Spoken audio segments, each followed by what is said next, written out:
नमस्कार, मैं प्रवीण प्रियदर्शी रिफ्लेक्शन भारत में आप सबों का स्वागत है। आप सब जानते हैं कि बेगूसराय लोकसभा का चुनाव 13 मई को संपन्न हो चुका है और हर चौक चौराहा से लेकर के तमाम बुद्धिजीवियों के बीच इस बात को लेकर के विमर्श चल रहा है कि बेगूसराय से आखिर सांसद कौन होंगे। और इसके लिए गणित लोग अपने अपने तरीके से लगाते हैं। सामने आप दो कैंडिडेट आमने सामने थे, जिसमें एनडीए प्रत्याशी गिरिराज सिंह जो पहले भी सांसद रह चुके हैं और दूसरे इंडिया गठबंधन के दिग्गज नेता कहा जाए अवधेश राय जो आमने सामने के टक्कर में थे।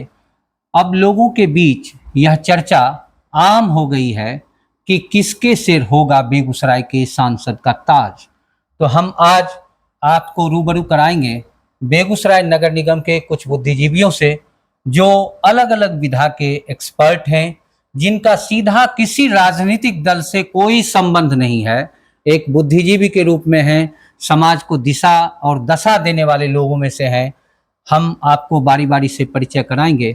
आज के हमारे गेस्ट हैं जिसमें डॉक्टर संजय भारद्वाज जी हैं जो शिक्षाविद हैं, एक स्वतंत्र पत्रकार हैं, लेखन करते हैं और बेगूसराय की राजनीति पर भी गहरी पकड़ रखते हैं। दूसरे हमारे अतिथि हैं आज के डॉक्टर विश्वजीत कुमार कुमुद जो नगर निगम के एक तरह से कह लें तो विकास के लिए जो सलाह और सुझाव देने की बात होती है तो उसमें से महत्वपूर्ण सुझाव इनका होता है। और अभी जो नगर निगम का विकास हो रहा है उसमें इन लोगों का भी मार्गदर्शन और सहयोग हो रहा है। तो ये हम इनसे जानेंगे कि इंडिया गठबंधन और एनडीए प्रत्याशी के बीच कौन भारी हैं, कौन किनके जीतने की संभावना है और अगर जीतते हैं तो उनके सामने क्या चुनौतियां होगी। अगले गेस्ट के रूप में हमारे बीच हैं प्रत्यक्ष गवाह के संपादक हैं पुष्कर प्रसाद सिंह जो हमारे चैनल को काफ़ी सहयोग करते हुए इनका विचार हमेशा हमें मिलते रहा है।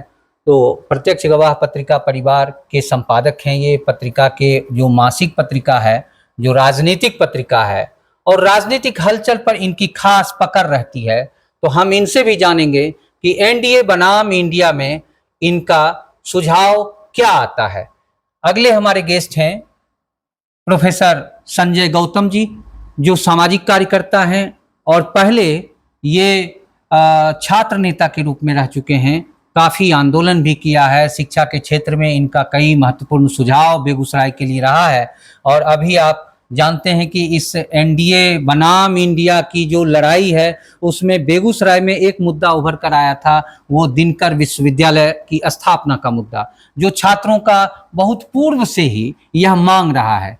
तो क्या आगे क्या दिशा और दशा होगा, इस पर हम बात करेंगे। तो सबसे पहले हम बात करते हैं हमारे पहले जो गेस्ट जिनसे आपका मैंने परिचय कराया, प्रोफेसर संजय भारद्वाज जी जो स्वतंत्र लेखक भी हैं, पत्रकार भी हैं। तो मेरा एक सवाल होगा सर आपसे। सबसे पहले तो स्वागत है रिफ्लेक्शन भारत में आपका। बहुत बहुत धन्यवाद रिफ्लेक्शन भारत को कि इस किस्म की परिचर्चा की शुरुआत की जिसका बिल्कुल अभाव था इस क्षेत्र में। लिमिटेड लोगों के पास चैनल से जाते हैं और उनकी बात सुन करके चले जाते हैं। यह प्रवीण जी आपको, संजीव फिरोजी प्लस रिफ्लेक्शन भारत की सभी टीम को मेरी तरफ से, व्यक्तिगत मेरी तरफ से बहुत बहुत धन्यवाद और बहुत बहुत बधाई कि इस किस्म के कार्यक्रम की शुरुआत आपने की। सबसे पहला मेरा एक सवाल होगा कि आप इंडिया बनाम एनडीए में एनडीए के तरफ से एक बहुत बड़ी घोषणा है, नारा लगाया जा रहा है 400 पार का, और बेगूसराय में इंडिया गठबंधन के उम्मीदवार की ओर से गंगा पार, और दोनों में जो रुझान आ रहा है कि काफी संघर्ष है, कांटे का टक्कर रहा। तो आपकी नजर में क्या लगता है कि इस चुनाव में किसके सिर ताज होगा और अगर होगा तो उसका क्या आधार होगा जीतने का? जहां तक 400 पार के नारे की बात है, मेरा दायरा बहुत ही छोटा है। इसके बारे में तो मैं विशेष रूप से कुछ नहीं कह सकता हूं। हाँ, स्थानीय राजनीति जहां तक बेगूसराय संसदीय क्षेत्र की बात है और इंडिया गठबंधन, एनडीए गठबंधन, इन दोनों की बात है, तो इसके बारे में मेरी अपनी कुछ जानकारी है विभिन्न स्रोतों से, क्योंकि पत्रकारिता भी करता हूं और सामाजिक रूप से भी सक्रिय रहता हूं।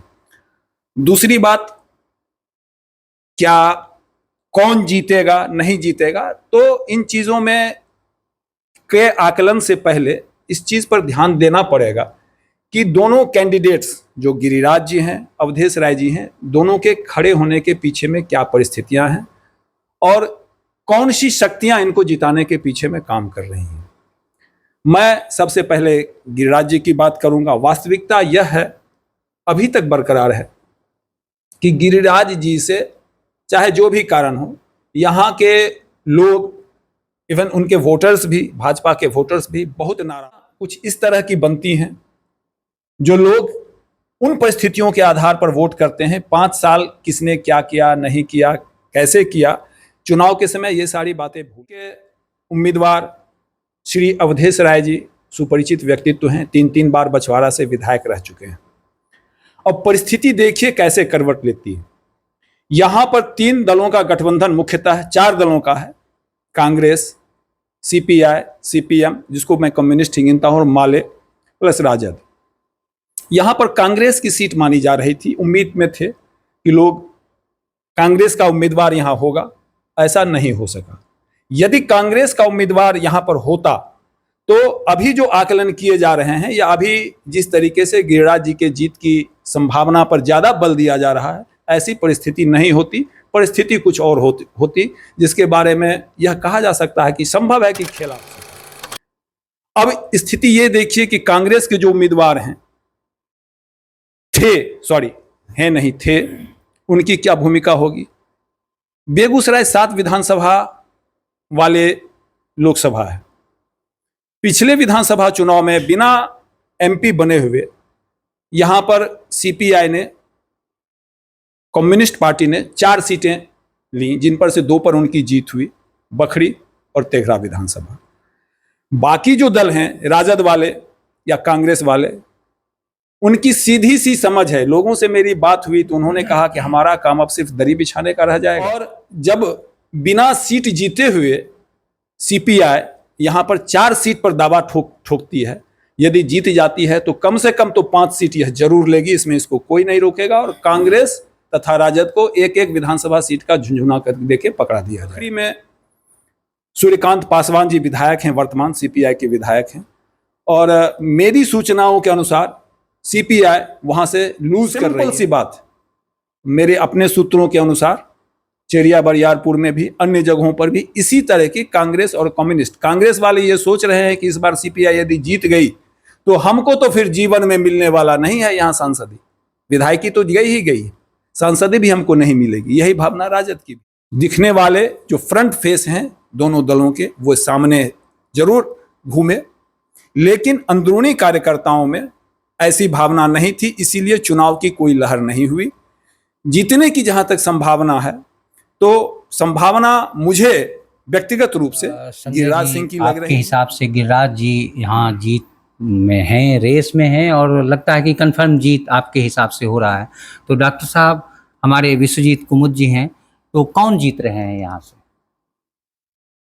देखिए, जब तक मत की गिनती नहीं हो जाती है, इसको फोरकास्ट करना थोड़ा सा मुश्किल है इस बार के चुनाव में। कारण यह है कि एक तो सरकार के प्रति जो एंटी इनकम्बेंसी होती है, इसके साथ साथ एक एंटी इनकम्बेंसी यहाँ के कैंडिडेट के प्रति भी लोगों में आ गई। मतलब मोदी सरकार का जो विरोधी लोग हैं, मोदी के प्रति जो विरोध दर्ज कराते हैं, तो वो सिर्फ विपक्षी हुए। यहाँ क्या हुआ कि भाजपा में भी एक विपक्षी धारा खड़ा हो गया। जो वर्तमान सांसद जो हैं, भी निर्वर्तमान कह सकते हैं चूँकि चुनाव में है अभी, तो गिरिराज जी के प्रति लोगों में असंतोष हो गया। असंतोष का कारण कि लोगों ने ऐसा, मतलब इसको अफवाह कहें या लोग जो समझ रहे थे कि वो कुछ खास लोगों के सांसद बन के रह गए, और इस बात को जोरों शोरों से उनके भाजपाई विरोधी जो थे, जो गिरिराज जी के विरोधी थे, इसको प्रसारित किए। और हालांकि बाद में गडकरी जी के आने के बाद, जोगी जी के आने के बाद वोटों का कुछ बिखराव घटा और उसका लाभ गिरिराज जी को मिला। परंतु यह कहना, जो आदमी 4-4.25 लाख मतों से जीता, वह आदमी आज यह नहीं कहा जा सकता है कि वो जीत रहे हैं। स्थिति यह है, हमारी अपनी जो मतलब ये समझ बताती है कि अधिकतम अगर सब कुछ उनके फेवर में रहा तो 1 लाख के आसपास से वो जीत सकते हैं। और न्यूनतम अगर पिछड़ा वर्ग, जो मतलब कोशिश की गई थी इंडिया गठबंधन की तरफ से कि अगड़ा बनाम पिछड़ा चुनाव करवा दिया जाए, या यूं कहें कि सवर्ण बनाम पिछड़ा और दलित चुनाव करा दिया जाए, जी जी, तो इसमें थोड़ा भी मतलब हमको नहीं लगता है कि थोड़ी भी सफलता नहीं मिली। सफलता इसलिए नहीं मिली, लेकिन फिर भी गांव ग्राम में आप जो देखिएगा, शहरों में तो वोटिंग का प्रतिशत कम ही रहा, क्योंकि नाराजगी जो थी, शहर में ज़्यादा भाजपाई वोटर हैं, नाराजगी के चलते प्रतिशत कम रहा। और गांव में क्या हुआ कि गांव में जो 5 केजी राशन वाली बात थी, वो भाजपा को वोट दिलाने में कारगर साबित हुई। जी जी, और इसके बदौलत पिछड़े और दलित शोषित, जिनको आप कहते हैं, जी। पिछड़े और दलित शोषित समाज के लोग भी भाजपा को वोट किए हैं। परंतु थोड़ा बहुत तो कारगर हुआ विपक्षी गठबंधन भी जाति के नाम पर चुनाव को पोलराइज कराने में। और सबसे बड़ी बात यह रही, हम जहां तक देख रहे हैं, कि ये नीतीश जी का जो वोट बैंक है, वो अब घट के जो मतलब लगभग 8% पर होल्ड करते थे वो जाति के आधार पर, वो मेरे ख्याल से घट के 3 से 4% पर आ गया है। तो 3 से 4% वो वोट का नुकसान हो रहा है गिरिराज जी को। और दूसरा जो लगभग 4 से 5% कम वोटिंग हुई है, उसमें भी वो 3% उनको कम मिल रहा है। यानी लग रहा है, क्या लगता है आपको कि कौन मजबूत स्थिति में है? इस बार मजबूत स्थिति में कहना मुश्किल है। मैंने पहले कहा कि अगर सारी चीज़ें गिरिराज जी के अनुकूल हो जाए तो 1 से 1.25 लाख के बीच जीतेंगे, और सारी चीज़ें अगर प्रतिकूल हो जाए तो 50 से 60 हज़ार से हारेंगे। अच्छा, तो अगले हमारे गेस्ट हैं पुष्कर प्रसाद सिंह, जो प्रत्यक्ष गवाह पत्रिका के संपादक हैं। तो सबसे पहला मेरा ये सवाल होगा कि इंडिया गठबंधन पर ये आरोप लग रहा है कि चुनाव के समय उन्होंने जातिवाद का नारा दिया और बैकवर्ड फॉरवर्ड करने की कोशिश की। तो क्या इसमें सच्चाई क्या है और कौन अभी बढ़त में है? सर्वप्रथम रिफ्लेक्शन भारत का हम स्वागत करते हैं इस अभियान का। आपका सवाल है, इंडिया गठबंधन ने जातिवाद का नारा दिया, वो सरासर गलत है। राजनीति एक करवट ले चुकी थी इस चुनाव में, और सिर्फ 2 धाराएं देखने को मिल रही थी, एक मजहब और एक मुद्दा। मजहब का प्रतिनिधित्व करे थे माननीय वर्तमान सांसद गिरिराज सिंह, और मुद्दा के साथ आए थे इंडिया गठबंधन के अवधेश कुमार राय। आगे चलकर यह भी शिथिल हो गया, मुद्दा और मजहब दोनों, न उनका राम काम आया और न इनका जो मुद्दा था वह मुद्दा काम आया। और राम के जगह पर वो मोदी के द्वारा किए गए कार्यों का गुणगान करने लगे, और मोदी के नाम पर भिक्षाटन की शक्ल में वो वोट मांगने लगे। अच्छा, कहने का तात्पर्य है कि पहला ये प्रत्याशी थे गिरिराज सिंह, जो कबूल कर चुके थे कि हम वोट मांगने लायक नहीं हैं, आप हमें वोट नहीं दीजिए, लेकिन मोदी आपके लिए जरूरी है और इसलिए मोदी को वोट दीजिए। क्या लगता है कौन यहाँ से जीतने की किनकी संभावना है? टक्कर तो बहुत जबरदस्त टक्कर है, जैसा कि हमारे पूर्व वक्ता बताए थे। यह बात सही है कि जाति, धर्म और राजनीति से ऊपर उठकर इस बार मतदान हुआ है। जिनको लोग आंकड़ा लगाते थे कि यह अवधेश राय को अपने जाति विशेष का मत मिलेगा, या उन क्षेत्र वहाँ बहुत सारे हैं, साहिबपुर कमाल हो, बकरी हो, तो उनमें से 5 किलो 10 किलो जो अनाज दिया गया था वह भी प्रभावित किया है, स्वाभाविक है प्रभावित किया है। लेकिन सबसे पहले हम इंडिया गठबंधन के पक्ष में जो देखते हैं माहौल बनने का, वह एक राजनीतिक विहीन माहौल का जो वोट उनको मिला है, उससे यह 25-50 के इर्द गिर्द में जीतने की स्थिति में है। यानी अवधेश राय आपकी नज़र में लगता है कि वो जीत सकते हैं? जीत सकते हैं जी। अब मैं अगले गेस्ट से आप लोगों को रूबरू कराऊं। डॉक्टर ये प्रोफेसर संजय गौतम जी हैं, जो कि पहले छात्र नेता रहे हैं और अभी ये एक सामाजिक कार्यकर्ता और बुद्धिजीवी के रूप में इस शहर में हैं।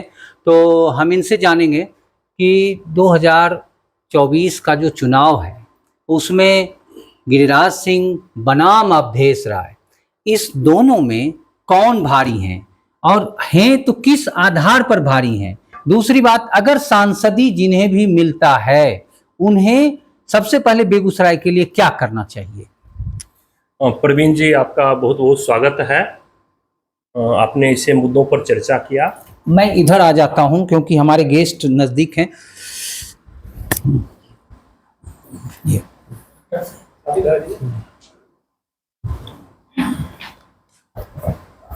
आपने प्रवीण जी जो जिस विषय को रखा, ये बहुत ही महत्वपूर्ण विषय है।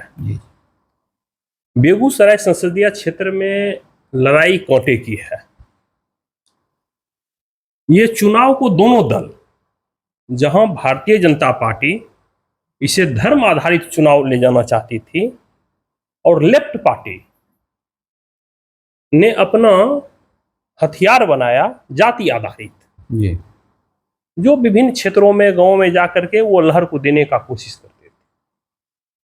बेगूसराय जिले की खासियत रही है हिंदू मुस्लिम की भावना या किसी जातीय भावना से आज तक ये जिला ग्रसित नहीं हुआ है। दोनों लोगों ने कहीं न कहीं हथियार बनाया। जिले का राजनीतिक लंबा एक इतिहास रहा है। राजवंशी महतो जी एक बार सांसद हुए जी, बलिया जोधापुर में। मुनाजिर हसन जी एक बार हुए, नहीं तो लगातार भूमिहार कम्युनिटी है यहाँ जीतते हुए आई है। ये चुनाव में कहीं न कहीं अंदर ये एक भाव था और पूरे बिहार में, देश में जब एक लहर लालू की चल रही थी, तो बेगूसराय लोकसभा सीट कांग्रेस यहाँ से जीत करके गई थी। ऐसी परिस्थिति में हार और जीत का फासला को आंकना एक दलीय स्वभाव को दर्शाएगा। 12 लाख वोट गिरे हैं, 50,000 के नीचे हार जीत होगी। कौन व्यक्ति हैं जो 12 लाख वोट का गिन लिए कि ये गिरा है। बेगूसराय जिले ने एनडीए गठबंधन, महागठबंधन का जो गठजोड़ राजनीति में होता है, भारतीय जनता पार्टी में उपेंद्र कुशवाहा, चिराग पासवान, भारतीय जनता पार्टी नीतीश कुमार, जो एनडीए गठबंधन बना था। आप देखेंगे कि यहाँ पर आकर के ये गठबंधन टूट गया। कुशवाहा वोट इस बार बिहार में जब शुरुआत हुई और ये देश के नेताओं को बिहार दिखाएगा कि जिस तरह से सम्राट चौधरी का बागडोर दिया गया बीजेपी में कि कुशवाहा की एक बहुत बड़ी आबादी है, हमारे तरफ ये आई है। लेकिन पूर्व के प्रथम चरण के चुनाव में आप देखेंगे बिहार में कुशवाहा महागठबंधन के साथ गया। बेगूसराय में भी अधिकतर उसका प्रभाव रहा, महागठबंधन के साथ गया।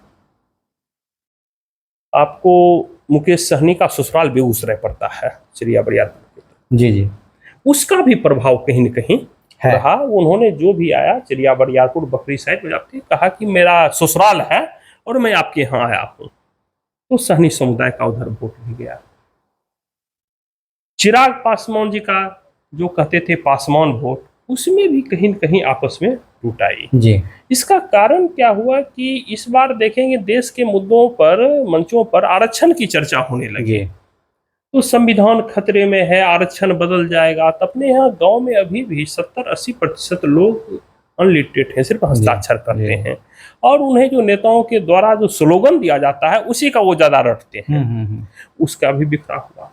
लेकिन 22 वोट, जो पचकुनिया वोट और जो पंचायत इनोसेंट रहा, जहाँ की राजनीतिक प्रभाव कम रहे, वहाँ की महिलाएं मोदी जी के प्रति गई। भूमिहार की जो नाराजगी थी बीजेपी से, वह नाराजगी 20% अगर थी तो चुनाव आते आते वो 10 पर आ गई। ये नाराजगी क्यों थी भूमिहार लोगों का? गिरिराज सिंह से क्या नाराजगी थी? आपको पीछे राजू सिंह जी का भी कार्यकाल देखे होंगे। बेगूसराय जिला पढ़ने लिखने में और आर्थिक रूप से मजबूत जिला है। बहुत ज्यादा यहाँ के लोगों को विधायक और सांसद की जरूरत महसूस नहीं होती है। आप छोटी छोटी बातें, जैसे भारत सरकार के मंत्री बने, लगा कि यहाँ पशुपालन मंत्री हैं, वेटनरी चिकित्सा महाविद्यालय खुल जाएगा। लंबे अरसे से सभी दलों का एक मांग रहा है, विश्वविद्यालय खुल जाएगा। जी इनकी इच्छा शक्ति रहती तो केंद्रीय विश्वविद्यालय भी खुल सकता था। मोतिहारी में खुला, गया में खुला, तो बेगूसराय में क्यों नहीं? यानी आपका कहना है कि ये काम विकास के नाम पर कुछ भी नहीं किया क्या पिछले 5 वर्षों में? इन्होंने अपने मंत्रालय का कोई भी प्रोजेक्ट लाने में, अच्छा, या तो इनकी इच्छा शक्ति नहीं थी, क्योंकि सक्षम तो हम मानेंगे, सक्षम नहीं तो भारत सरकार ने इनको, मोदी जी ने कैबिनेट मंत्री क्यों बनाया? नहीं, सक्षम तो ये थे कि गव्य विभाग यहाँ से उठा के लखीसराय लेके चले गए, लोग कह रहे हैं। नहीं, लोग जो कह रहे हैं, तो मैं आज भी कहूंगा कि पशुपालन विभाग के ऑफिस में आप चले जाएं, मैं भी ये कई जगह सुना हूँ, तो गुप्ता जी गब जिला पदाधिकारी हैं जो यहाँ बैठते हैं। अच्छा, और वो गब पदाधिकारी 3 जिले के चार्ज में है, खगड़िया भी, लखीसराय भी और बेगूसराय भी। तो मैं बार बार इसका गब पदाधिकारी चलेंगे, लेकिन मैं तो पशुपालन विभाग में, बेगूसराय में पीछे में हम जाएंगे तो जिला गब पदाधिकारी का ऑफिस उसमें बैठा हुआ और गुप्ता जी पदाधिकारी है। तो फिर ये लखीसराय वाला क्या मामला है? कहते हैं यहाँ से सारा ऑफिस जो है लखीसराय चला गया। अब जो आदमी इस बात को रखते हैं, प्रवीण जी आप उनसे पूछेंगे तो मुझे लगता है, क्योंकि मैं तो देख रहा हूँ आँख से, और मैं ऑफिस में 2 महीने 3 महीने में एक बार जाता भी हूँ आम लोगों के काम से, तो इनका जो मंत्रालय जितना बड़ा इनके पास हुकूमत था, वो हुकूमत का बेगूसराय के धरती पर कुछ दिखाई नहीं दिया। मैंने यहाँ के लोगों को लाभ नहीं मिला उसका। नहीं, लोगों को लगा कि बेगूसराय के पहले प्रतिनिधि हैं जो कैबिनेट मंत्री बने हैं, यहाँ से पूर्व के जो सांसद होते थे वो राज्य मंत्री बनते थे, पहले कैबिनेट मंत्री बने। ये श्री बाबू की तरह चाहते तो बेगूसराय को संवार सकते थे। आप सांसद निधि से रोड बनाना, ये बनाना, वो समान प्रक्रिया है जो पूरे देश में होती है। आप बगल के सांसद गोड्डा में चले जाएंगे, निशिकांत दुबे ने एम्स बनवाया अपने क्षेत्र में, उसने हवाई अड्डा का विस्तार किया। तो कुछ ऐसी उपलब्धि होती, इनके पास पशुपालन विभाग, पंचायती राज विभाग, ग्रामीण विकास विभाग, एक कृषि प्रधान ये जिला है और बिहार भी कृषि प्रधान राज्य है, एक अच्छे डेयरी का यहाँ पर जोनल ऑफिस खुल सकता था, अनुसंधान खुल सकता था।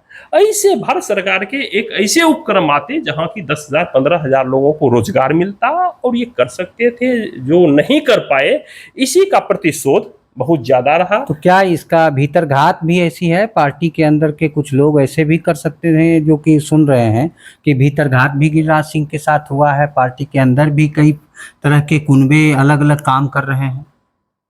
चुनाव की 3 प्रक्रिया होती है। जब प्रवीण जी पंचायती राज का चुनाव लड़ने जाएंगे तो वहाँ पार्टी नहीं रहता, व्यक्ति रहता है। जब विधानसभा का चुनाव लड़ने जाएंगे तो देखेंगे वहाँ पार्टी भी रहता है, व्यक्ति भी रहता है। और लोकसभा के चुनाव में पार्टी रहता है, व्यक्ति नहीं रहता है। आप पूरे भारत में लगभग 30-40 ऐसे सांसद आपको मिलेंगे जो जन्म उनका हुआ, अब अटल जी मध्य प्रदेश में जन्म हुआ, चुनाव कहाँ जीते थे? लखनऊ जीते थे। नरेंद्र मोदी जी कहाँ चुनाव दे रहे हैं? बनारस जीत रहे हैं। राहुल गांधी जी कहाँ चुनाव लड़ रहे हैं? मेनका गांधी जी कहाँ चुनाव लड़ रहे हैं? इसे मैंने दर्जनों लोग हैं। तो ये पार्टी का चुनाव होता है और विचारों का चुनाव हो जाता है। यहाँ ये छोटे लीडर का प्रभाव जो है बहुत प्रभावित नहीं कर पाता है। हाँ ठीक है, उसके उत्साह में कमी हो सकती है, कैंडिडेट को ज्यादा मेहनत करना पड़ेगा। ये यानी नाराजगी का कोई असर नहीं है, बहुत इस चुनाव पर नहीं पड़ा है। बहुत ज्यादा असर तो कहीं न कहीं उसके गति में तो हो ही जाते हैं। जब उम्मीदवार आते हैं चुनाव लड़ने के लिए तो उन्हें पहले कम समय में अपने समय का ज्यादा उनका उपयोग हो जाता है अपने कार्यकर्ताओं को मनाने में, अपने नेताओं को मनाने में। तो क्या लगता है गिरिराज सिंह जीतेंगे या हारेंगे? यहाँ कांटे की टक्कर है। 50,000 से नीचे में हार जीत होगा और इस ऐसे हार जीत में कुछ भी अनुमान लगाना मुश्किल होगा।